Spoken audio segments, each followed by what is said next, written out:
रेटिनॉलला शत्रू नाही तर मित्र बनवा. कसं? चला मी सांगते. आजचा एपिसोड आहे 7वा. आपण बघत आहोत एक्सफोलिएशनची सिरीज आणि आज आपण बघणार आहोत रेटिनॉइड्स. रेटिनॉल म्हणजेच विटॅमिन ए. कशापासून मिळतं बरं? नॅचरल स्त्रोत जो आहे त्याच्यापासून आपल्याला विटॅमिन ए मिळतं, म्हणजेच रेटिनॉल मिळतं. पण ते थोडंसं स्ट्रॉंग असतं. डेअरी फूड्स असतील, फिश, एग्स या गोष्टीतनं आपल्याला रेटिनॉइड्स हे मिळतात. पण त्याचा जो वापर असतो तो खूप काळजीपूर्वक करायला लागतो, नाहीतर त्याचे हार्म पण खूप जास्त आहेत. आता आपण बघूया की रेटिनॉइड्स हे कसे वापरायचे. तर रेटिनॉइड्स हे एक्सफोलिएशनचं सुद्धा काम करतं. एक वरचा जो डेड लेयर असतो त्याला रिमूव्ह करायचं काम करतं आणि स्ट्रॉंग कंटेंट पण आहे. तर त्याच्यासाठी रेटिनॉइड्स हे तुम्ही आठवड्याला 2दा ते 3दाच फक्त वापरू शकता आणि कंपल्सरी फक्त आणि फक्त रात्रीच वापरायचं आहे. आणि कंपल्सरी म्हणजे अंडरलाईन, बोल्ड मध्ये, एक्सक्लेमेटरी मार्क सगळ्या पद्धतीचे चिन्ह लावून मी सांगत आहे की कंपल्सरी रेटिनॉइड्स वापरायला सुरुवात केल्यावर सनस्क्रीन वापरायला सुरुवात करायचीच आहे. आणि स्ट्रॉंग सनस्क्रीन पाहिजे, कारण रेटिनॉइड हे सुद्धा स्ट्रॉंग इन्ग्रेडियंट्स असतात.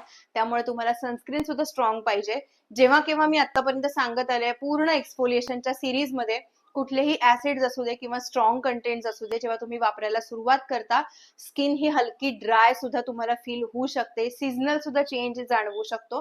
तर त्याच्यासाठी तुमचं मॉइश्चरायझरही तेवढंच चांगलं असलं पाहिजे. कंपॅरेटिव्हली तुम्ही एक्सफोलिएशन काय वापरत आहात त्याच्या बरोबरीनं, त्याच्या अनुषंगाने तुम्ही मॉइश्चरायझर सिलेक्ट केलं पाहिजे. आणि सनस्क्रीन इज अ मस्ट. जर तुम्ही रेटिनॉइड्स वापरताय आणि सनस्क्रीन वापरत नसाल तर तुमची स्किन तेवढी चांगली रिॲक्ट होणार नाही, उलट खराब होईल. त्यामुळे जी काय प्रोसेस असेल रेटिनॉइड्स वापरायची ती कंपल्सरी फॉलो करा. त्याच्याशिवाय रेटिनॉल हे वापरू नका. आणि रेटिनॉल एकदा तुम्ही स्किनवरती लावलं, स्किन क्लीन केल्यानंतर तुम्हाला मोबाईल सुद्धा बघायचे नाहीयेत. कुठल्याही पद्धतीचे ब्लू रेज हे स्किनवरती आले नाही पाहिजे, ऊन आलं नाही पाहिजे, उष्णता नसली पाहिजे, नाहीतर त्याचा रॉंग इम्पॅक्ट पडतो स्किनवरती. त्यामुळे एकदा रेटिनॉल लावलं की तुम्ही एकदम शांतपणे झोपून गेला पाहिजे, तर त्याचा रिझल्ट हा तुम्हाला चांगला आणि लवकरात लवकर मिळायला मदत होते. आता आपण बघूया की रेटिनॉइड की बेनिफिट्स काय आहेत. तर सगळ्यात महत्वाचं म्हणजे हे पिगमेंटेशनला रिड्यूस करतं. तुम्हाला स्किनवरती एजिंग दिसायला सुरुवात झालेली असेल तर त्याला रिड्यूस करायचं काम करतं. स्किनचं टेक्स्चर खूप इम्प्रूव्ह करतं, स्मूथनेस आणतं. रफ स्किन टेक्स्चर असेल तर त्याला एकदम सप्पल आणि सॉफ्ट बनवण्याचं काम करतं. ॲक्नेचे मार्क्स राहिले असतील तुमचे तर ते सुद्धा रिड्यूस करायचं काम रेटिनॉल खूप सुंदर पद्धतीने करतं. त्याचबरोबर तुम्हाला जर मेलॅझ्मा असेल किंवा बटरफ्लाय मार्क्स आलेले असतील तर ते सुद्धा खूप सुंदर पद्धतीने रिड्यूस करायचं काम रेटिनॉइड्स करतात. आता आपण बघूया की तुम्ही कुठल्या स्किन टाईप वरती रेटिनॉलचा वापर करू शकता. तर सगळ्यात पहिलं म्हणजे तुमची स्किन जर डल असेल, अनइव्हन असेल, खूप ओव्हर टॅन झालेली स्किन असेल, त्याच्यानंतर ॲक्ने प्रोन स्किन असेल, एजिंग कडे सुरुवात झाली असेल स्किनची किंवा सॅगिनेस आला असेल स्किनला, तरी अशा सगळ्या स्किन टाईप नुसार तुम्ही रेटिनॉइड्सचा वापर करू शकता. पण सेन्सिटिव्ह स्किनवरती तुम्ही रेटिनॉइड्स विदाउट कन्सल्टेशन वापरू नका. त्याचा खूप वाईट परिणाम स्किनवरती झालेले मी बघितलेले आहेत आणि होतात सुद्धा. तर प्रॉपर कन्सल्टेशन घेऊनच सेन्सिटिव्ह स्किन ज्यांची असेल त्यांनी रेटिनॉइड्स वापरले पाहिजेत.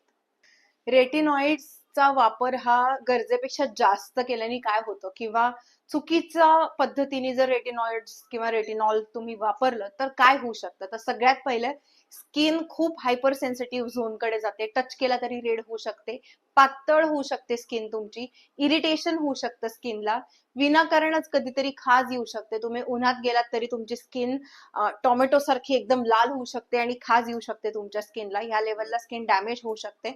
त्याचबरोबर ओव्हर युजेसनी किंवा रॉंग युजेसमुळे ॲक्ने येऊ शकतात, ब्रेकआउट्स येऊ शकतात तुमच्या स्किनवरती.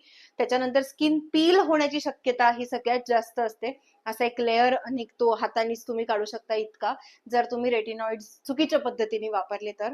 आणि स्किनचं जे बॅरियर असतं ते सुद्धा पूर्णपणे डॅमेज करून टाकतं. त्यामुळे तुम्हाला कुठल्याही प्रॉडक्टची ॲलर्जी किंवा रिॲक्शन हे लवकर पकडू शकते, कॅच होऊ शकतं. आणि त्याचबरोबर सनची जी सेन्सिटिव्हिटी असते, म्हणजे सन रेजमुळे जे काही हार्म होतो स्किनला, त्याची जी सेन्सिटिव्हिटी असते ती पण इन्क्रीज होते.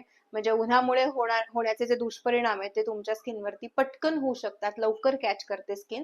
तर असे सगळे दुष्परिणाम टाळण्यासाठी रेटिनॉल तुम्हाला वापरायचं असेल तर प्लीज प्रॉपर कन्सल्टेशन घ्या आणि ते वापरा.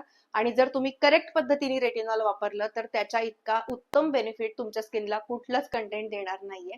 त्यामुळे नक्की रेटिनॉइड्सचा विचार करा, प्रॉपर कन्सल्टेशन करा आणि डेफिनेटली तुमच्या स्किनला उत्तम पद्धतीने होम केअर वरती सुंदर बनवू शकता. आणि त्यासाठी तुम्हाला फक्त व्हिजिट करायचंय अल्केमी सलोन पुणे, आंबेगाव बुद्रुक येथे. तिथे तुम्हाला कम्प्लिटली फ्री कन्सल्टेशन केलं जातं आणि तुम्हाला करेक्ट प्रोडक्टचं कन्सल्टेशन करून तुमची स्किन तुम्ही डे बाय डे खूप सुंदर बनवू शकता.